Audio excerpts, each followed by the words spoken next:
Estamos começando mais um planejamento de trabalho e nessa terça-feira seguimos dentro da data FIFA. Está acabando essa segunda data FIFA da temporada 24-25. Temos como destaque mais um jogo da seleção brasileira do Dorival, que venceu numa dificuldade danada, mas venceu o Chile fora de casa por 2-1 e agora começa já a olhar para cima na tabela, né? O nível de enfrentamento é tão baixo que mesmo não jogando bem, mesmo não passando confiança, obviamente a seleção brasileira vai para a Copa do Mundo até com uma determinada tranquilidade e pode até alcançar ali, encostar na segunda colocação, até talvez assumir essa segunda colocação dependendo dos resultados dessa 10ª rodada das eliminatórias da América do Sul. Além disso, tem outros jogos interessantes. A Colômbia, por exemplo, pega o Chile, que não venceu nenhuma partida fora de casa ainda. O Uruguai pega um adversário bem chato e é direto, em relação à classificação, que é o Equador. E a Argentina tem uma confiança extrema do mercado contra a Bolívia com uma cotação de 1,06. Na Nations, principalmente aqui na Série A, que é o que a gente tem focado na Nations, nós já temos aqui uma situação de definição, né? Algumas seleções, como é o caso da Escócia, caso não vença Portugal, já fica praticamente inviável pensar em algum tipo de playoff, né? De classificação para os playoffs, e outras praticamente com uma vitória, uma vaga definida também para esses playoffs. A minha ideia é comentar e analisar esses 4 jogos aqui que vão acontecer no mesmo horário. Meu nome é Theo Borges, esse é mais um Bom Dia Mercado, nosso planejamento diário sobre apostas e trade aqui no YouTube. E eu espero conseguir te ajudar a fazer o melhor planejamento possível para essa terça-feira, dia 15 de outubro. Bom, antes de começar, vou deixar alguns recados. Primeiro, estamos de cara nova. Fiz uma modificação aqui na imagem do BDM. Aumentei um pouco mais a minha imagem para baixo e coloquei ali aquele símbolo de mais de 18 anos, que é regra agora do CONAR. E provavelmente, se chegar alguma coisa no e-mail para que eu faça alguma alteração, também vou fazer. Tá? A partir de agora, com a regulamentação, vou ter que cumprir determinadas regras. Todo mundo vai ter que cumprir determinadas regras de comunicação, né? Principalmente que eu já tenho falado no final, que apostas são para mais de 18 anos, para você fazer com responsabilidade, tá? Então, sempre se adequando, né, a essas novas leis, dá para dizer assim ainda, né? Mas essas portarias que o CONAR vai colocando como regra para nós aqui, os comunicadores. Fechou? Ontem, depois de 2 anos, eu deixei de gravar um BDM. Quase 2 anos, né? Eu fui numa cavalgada com meu afilhado, que é apaixonado por isso, e passamos o dia lá num local completamente isolado, sem nenhum tipo de internet, não teve nenhuma condição de eu pegar o carro e voltar para casa para fazer o meu planejamento. Ainda bem que foi dentro de uma data FIFA, peço desculpa para vocês por interromper essa sequência do nosso planejamento, mas foi por uma boa causa. O moleque ficou feliz demais e eu pretendo participar mais vezes desse tipo de coisa com ele, porque é o mundo dele, ele gosta demais e eu quero ser um padrinho presente. Beleza? Espero que você também já me ajude com um like. Eu tô com uma cara de cansado, um olho vermelho. Espero que você me ajude com um like no vídeo. E se você não é inscrito no canal, fica o convite para você ficar até o final. E se gostar, se inscrever. Aqui no nosso panorama, nós temos 8 partidas, né? Como eu tinha comentado ali no início. Algumas a gente vai eliminar, como é o caso da Argentina com a Bolívia, por conta da cotação. E também nos jogos das 15h45, nós temos que filtrar, né? Muito provavelmente a nossa atenção não vai dar conta de acompanhar 4 jogos ao mesmo tempo. E a gente vai ceifando alguns jogos para poder ter um foco um pouco melhor. Fechou? A ideia então, começar às 15h45, acabar no final do Jogo do Brasil. Para quem aguenta, eu talvez com esse cansaço aqui, pode ser que eu consiga assistir o Jogo do Brasil. Mas vamos colher as nossas informações independente disso, tá bom? Vamos começar aqui em cima com Espanha e Sérvia e vamos também olhar a tabela de classificação da Nations. Nesse momento, nós temos no grupo da Espanha, que é o grupo 4 da Liga A, Espanha, Dinamarca, Sérvia e Suíça. Você vai escutar umas batidas ali fora que tá rolando obra aqui no sítio ainda, tá? A Espanha é líder do grupo com 2 vitórias e 1 empate. Esse empate foi contra a própria Sérvia na casa da Sérvia. Naquele momento, naquela atuação, a Sérvia ela tinha testado uma convocação diferente. O treinador da Sérvia, até cheguei a comentar com vocês, que o treinador da Sérvia tinha feito um teste não chamando ou descansando, né, os grandes nomes de ataque como o Dusan Vlahovic e o Mitrovic, Aleksandar Mitrovic. E não deu certo. Até teve ali um empate contra a Espanha que dá para falar que foi um ponto bem conquistado, porque a Espanha criou muita situação de perigo, mas depois perdeu o segundo jogo. Com a volta do Vlahovic e do Mitrovic, a Sérvia já mostrou serviço, vencendo por 2-0 a Suíça, né? Então, isso mostra que o treinador... Aqui, ó, foram gols do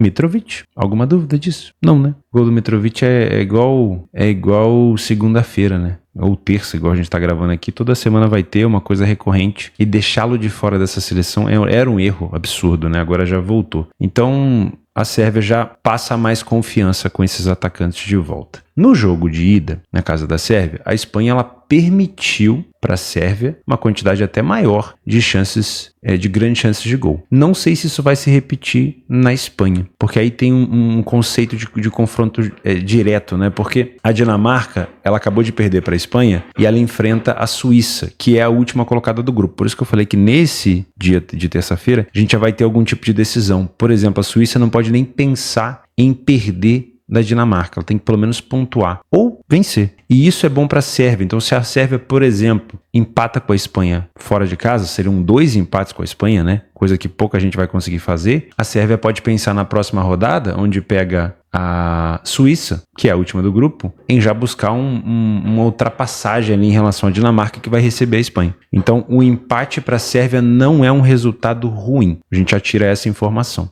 Tá claro, se repetir o mesmo jogo que aconteceu na Sérvia, onde a Sérvia também teve grande chance de criar condição para gol, a Espanha pode acabar se complicando nos contra-ataques e tudo mais, mas a Espanha em casa ela costuma ser um pouco mais forte nessa posse de bola, nessa força ofensiva. Então, para mim, é um jogo com uma tendência mesmo de a gente ter um time só jogando, como a Sérvia tendo, vamos dizer assim, um apreço pelo empate, tá? A gente pode então pensar nesse back favorito no primeiro tempo, ou num back favorito no geral, dependendo de como você pegar essa cotação. O que pode complicar aqui é, de fato, a Espanha não conseguir neutralizar esses contra-ataques desses jogadores que eu citei. Aí você vai conferir isso no ao vivo, principalmente se você for um trader, tá? Se você for um punter, deixa eu pegar algumas informações que eu coletei aqui. A Espanha não perde há 13 jogos e teve ambas marcam em 5 de 7. Esse 5 de 7 me preocupa, né? É uma Espanha que vem sofrendo com alguma frequência. Mas, nas eliminatórias contra a Sérvia não sofreu, contra a Dinamarca agora venceu por 1-0. Ou contra a Suíça. Foi contra quem que a Espanha venceu por 1-0? Foi contra a Dinamarca, exatamente. E a Sérvia vem de menos de 2,5 nos últimos 6 jogos. Então, compactua um pouco com essa minha ideia do empate, de que a Sérvia pode buscar um jogo mais defensivo. Se isso acontecer, você que é um punter tem 2 caminhos. Você pode traçar um handicap asiático, imaginando que a Espanha tem a capacidade técnica ofensiva para furar a defesa da Sérvia, forçando a Sérvia para sair para o jogo e a Espanha conseguir marcar mais do que um gol. Ou você pode ser mais conservador, esperar o mercado de resultados, como a Sérvia jogando bem defensivamente, forçando essa cotação da Espanha a subir. E aí você pode tentar buscar uma vitória da Espanha na segunda etapa. Ok? São cenários que eu gosto bastante. Agora,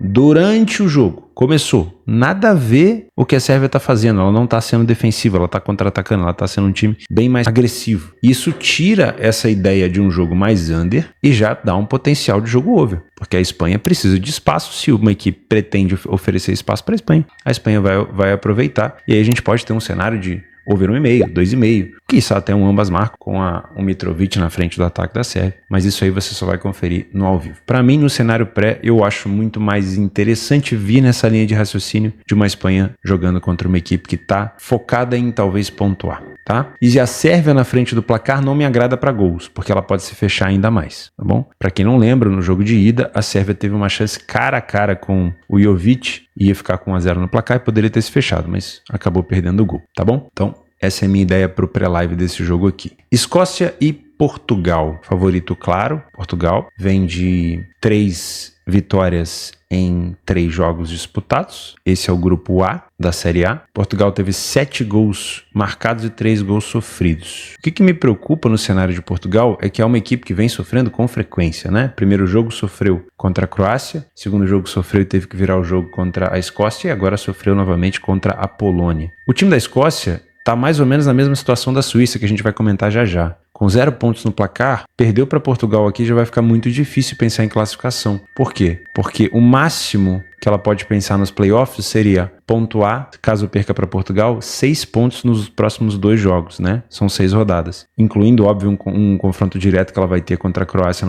na quinta rodada. Mas, com a Croácia já tendo 6 pontos, fica difícil, porque a Croácia jogaria, por exemplo, por um empate nos próximos 2 jogos, ou até mesmo nos próximos 3, né? Que ela ainda vai jogar agora contra a Polônia, para poder chegar a 7, e aí, em caso de derrota, a Escócia só somaria 6, se vencer esses últimos 2. Então, é um cenário meio que de vida ou morte para a Escócia, que pode potencializar esse jogo para gols. Uma informação, e talvez uma observação, é que com o Portugal com 9 pontos, ainda não dá para cravar que Portugal é primeiro do grupo, né? Então, não é porque Portugal já tá tranquilo que ele vai abdicar do jogo. Porque se Portugal não vence, ele dá a opção, por exemplo, da Croácia encostar. E aí depois, a Croácia joga com Portugal ainda, na última rodada, se não me falha a memória, na casa da Croácia, tá? Então, Portugal pode acabar se complicando e talvez não deixando de ir para os playoffs, mas talvez indo na segunda colocação, claro que vai colocar Portugal contra um adversário um pouco mais difícil, né? Então eu vejo sim o potencial desse jogo abrir para gols, tá? Eu vou trabalhar com uma ideia aqui de jogo para pelo menos 2 gols, porque Portugal tem sofrido e a Escócia na frente da sua torcida não pode vacilar, ela tem que ir para cima, tem que marcar, tem um jogo aéreo muito forte. Das anotações que eu fiz aqui, a Escócia perdeu os últimos 4 jogos, não venceu os últimos 7, sofreu gol também nos últimos 7, teve um jogo mais para over e o ambas marcam. Então é um time que vai chamar esse jogo para gols. Portugal vem de 3 vitórias seguidas, mas sofreu gol nos últimos 3 jogos, tá? Então para mim é um jogo com uma incidência maior para gols e até uma possibilidade de ambas marcam. Com essa possibilidade de uma Escócia mais agressiva, eu não vou te indicar estar a favor de Portugal a qualquer preço, tá? Te aconselho a estar a favor de Portugal, talvez com uma cotação que valha mais a pena. Portugal tem virado jogos, né? Contra a seleção da Escócia foi assim. Não me lembro, acho que contra a Croácia não, mas da Escócia foi. Então tem marcado bastante no final. Buscar uma cotação mais elevada pode ser interessante. Talvez a Escócia na frente do placar, um Portugal dupla chance. Fica a seu critério na leitura ao vivo, mas eu não pegaria essa cotação de Portugal a qualquer preço. Para mim é um favorito que pode se complicar, não porque eu tô olhando para grupo aqui, para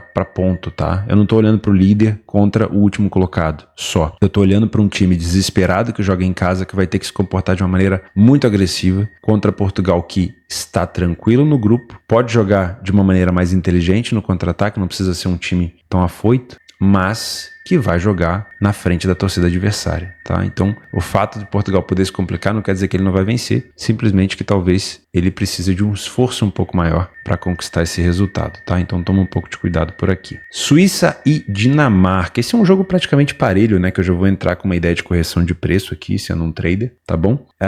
Em relação a grupo, nós temos... É o mesmo grupo da Espanha, né? Praticamente aqui uma Dinamarca com uma chance muito maior de buscar uma classificação, mas são 3 jogos restantes. Então a Suíça ainda pode somar 9 pontos. Olha que loucura, né? Ah, mas é muito difícil. É difícil, mas joga em casa contra a Dinamarca, depois recebe a Sérvia também em casa e aí visita a Espanha. Supondo que nesse quesito aí ela some 7 pontos, ainda dá para pensar, né? Mas o desespero, obviamente, é maior pro lado da Suíça, porque em caso de empate, a Suíça praticamente tira ali a sua chance de se classificar, porque a Dinamarca vai a 7, e aí o último jogo é contra a Espanha. Aí não vai dar para somar, né? Acredito eu, 6 pontos, faltando 2 jogos. Vai ser muito difícil, principalmente pegando a Espanha. Então, a Suíça, assim como a Escócia, vai ter que se comportar de uma maneira mais agressiva. E a Dinamarca, que fica ali entre a cruz e a espada, né? Não precisa nem se expor, mas também não pode dar mole. Se ficar muito recuado, a Suíça faz um gol, né? O que me preocupa nesse jogo aqui? As duas precisam. Diferente da Escócia e Portugal, Portugal não precisa tanto. No caso da Dinamarca, a Dinamarca precisa.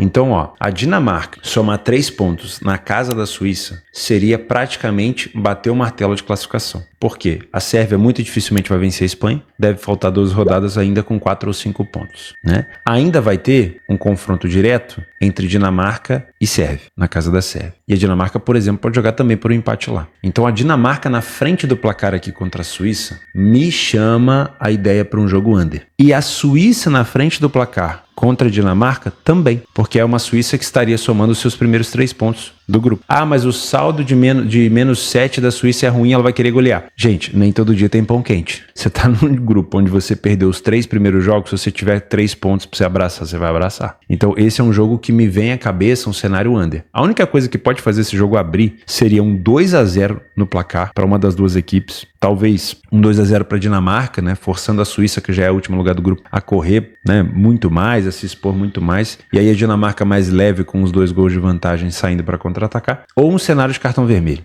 De resto, eu não entraria em mercado de over aqui. Para mim é um jogo que tem expectativa under, tá? E não me abraçaria, com todo respeito, em nenhuma das duas seleções para te indicar aqui o mercado de resultado final. Polônia e Croácia segue na mesma linha de correção de preço para mim, jogo parelho. Em relação à classificação, a gente já tem aqui em cima uma situação um pouco parecida com a Dinamarca, porém Polônia e Croácia são duas equipes ali que brigam pela segunda colocação. Então tem de novo o mesmo quê ali de um jogo under. A Polônia sofreu gol nos últimos jogos, a Croácia também, mas tem um quê de jogo under. Por quê? A Croácia somando 3 pontos fora de casa iria para 9 e a Polônia ficaria com 3. Faltando 2 jogos, o máximo que a Polônia conseguiria fazer seria somar 9 pontos, porém a Polônia ainda tem um confronto direto com Portugal, fora de casa, né? Então era praticamente para a Croácia uma vantagem de 3 pontos, seria praticamente uma classificação garantida. No caso da Polônia, vencer a Croácia é se manter viva na classificação, já que na próxima rodada a Croácia pega a Escócia fora,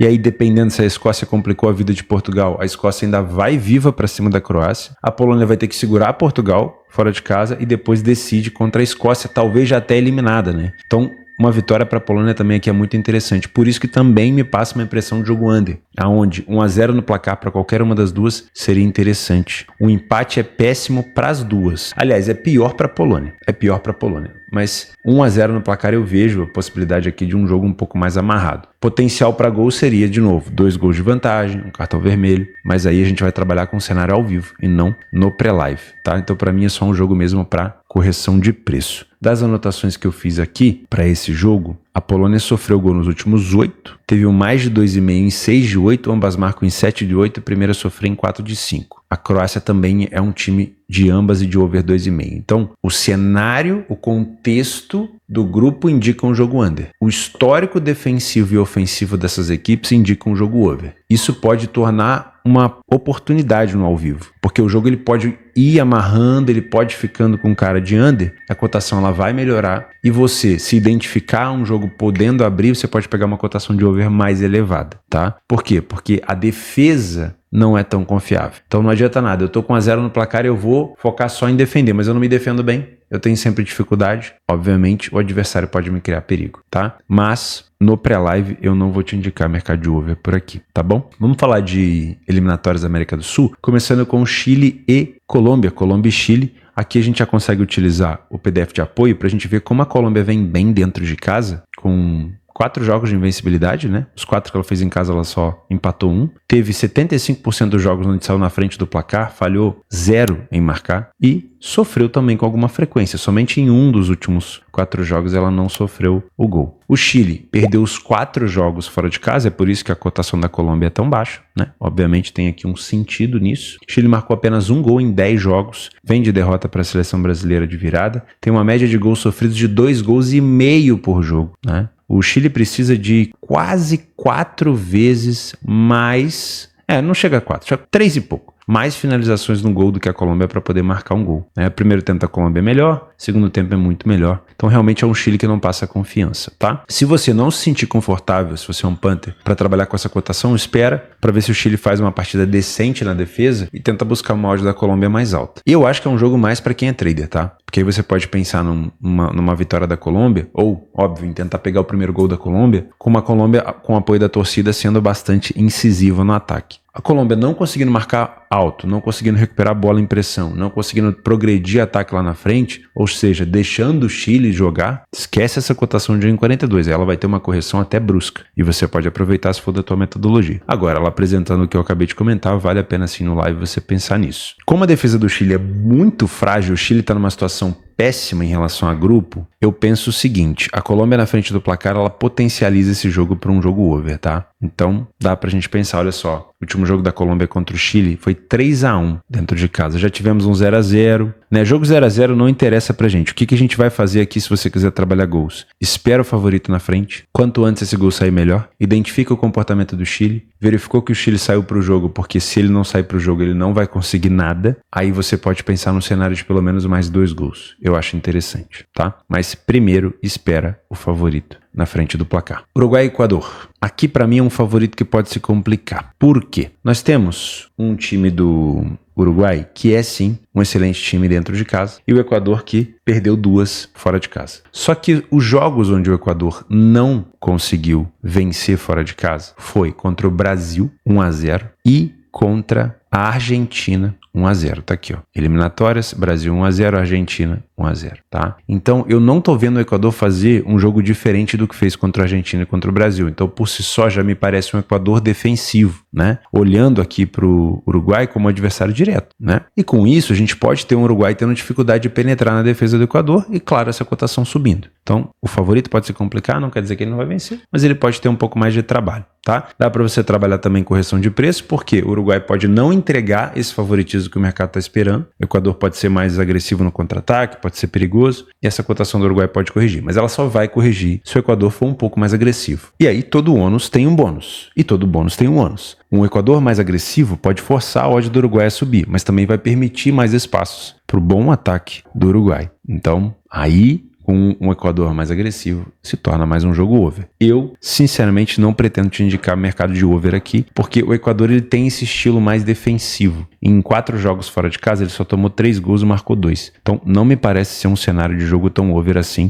Eu não me surpreenderia com um jogo para under 2,5, tá? E esse jogo só tende a abrir, na minha opinião, se o Uruguai estiver na frente, se esse gol for marcado cedo e se o Uruguai talvez até conseguir ampliar o placar. De resto, com um confronto direto, o Uruguai, vencendo o Equador por 1-0, que é o quinto colocado aqui, ó, o Uruguai estaria indo a 18 pontos, colando na Argentina. Óbvio que a Argentina deve vencer a Bolívia. Eu acho que o Uruguai não vai se expor tanto assim, mas fica para um cenário de jogo ao vivo, tá? Vou pular esse jogo da Argentina com a Bolívia, como eu falei para vocês, porque 1,06 não é cotação de trabalho para mim, nem como um trader. Tá? Não te aconselho também a inventar moda por aqui, esquece esses negócios de handicap asiático se você não tem metodologia para isso. Agora, se você tem, você sabe como precificar esse jogo. A Bolívia ela vem num cenário de crescimento, né? Ela já entrou na zona aqui de classificação depois das últimas vitórias. A Bolívia venceu a Colômbia e o Chile e também a Venezuela, né? Aproveitou bem a altitude contra a Venezuela e contra a Colômbia e também surpreendeu quebrando um tabu de muitos anos contra o Chile. É um jogo que eu, sinceramente, prefiro deixar de lado. E temos aqui, para finalizar, a seleção do Dorival contra a seleção peruana. Seleção peruana que conseguiu uma vitória também depois de muito tempo contra a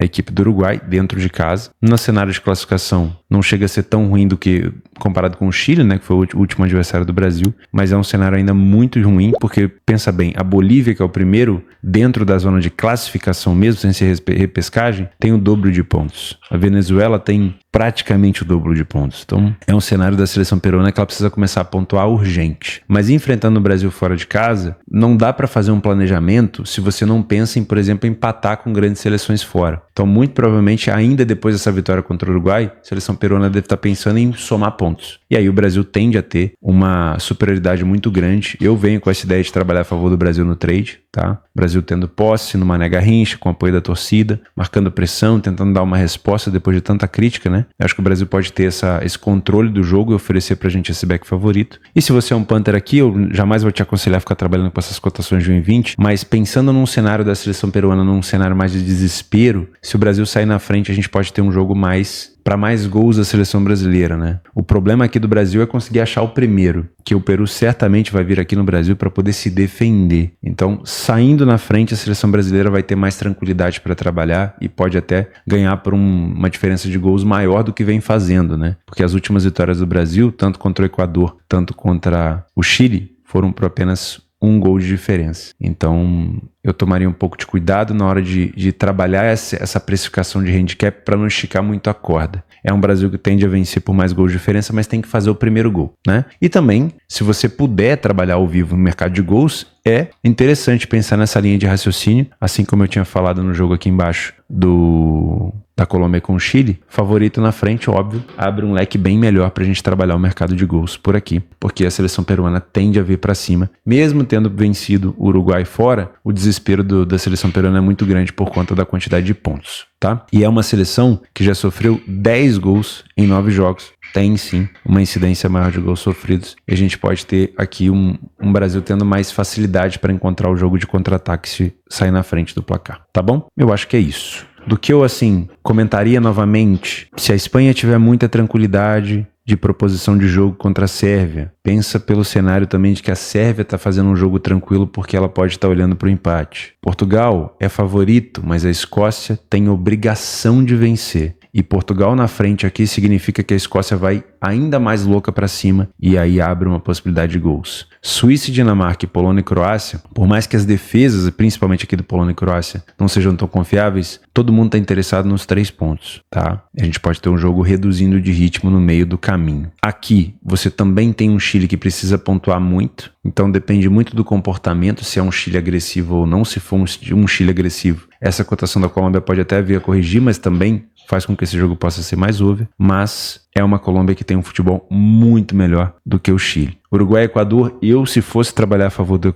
Uruguai, esperaria uma cotação maior, porque o Equador é um time muito forte. Evitaria o jogo da Argentina, já falamos sobre o Brasil. E ó, dá pra colocar como complemento a Venezuela contra o Paraguai, tá? A Venezuela faz uma temporada, uma eliminatória muito boa. Fez uma Copa América muito boa. Gosto demais. Ah, tá aqui embaixo. Não dá pra gente ficar criando expectativa de que a Venezuela vai passar em segundo na tabela da Copa. Mas é um time bem treinado e vem complicando a vida de grandes. Sei que o Paraguai tem o apoio da torcida, que o Paraguai venceu a seleção brasileira no penúltimo jogo, tá com moral, conseguiu empatar com o Equador fora de casa, mas eu olharia com carinho para essa Venezuela, que pode complicar sim a vida do Paraguai por aqui. Vou ficando por aqui, muito obrigado pela sua companhia. Tá bom? O espaço está aberto para você me ajudar com complemento, correção. Não esqueça, ali embaixo já está dito, apostas são para mais de 18 anos. Faça com responsabilidade, cuide bem do seu capital e a gente se vê amanhã. Um abraço.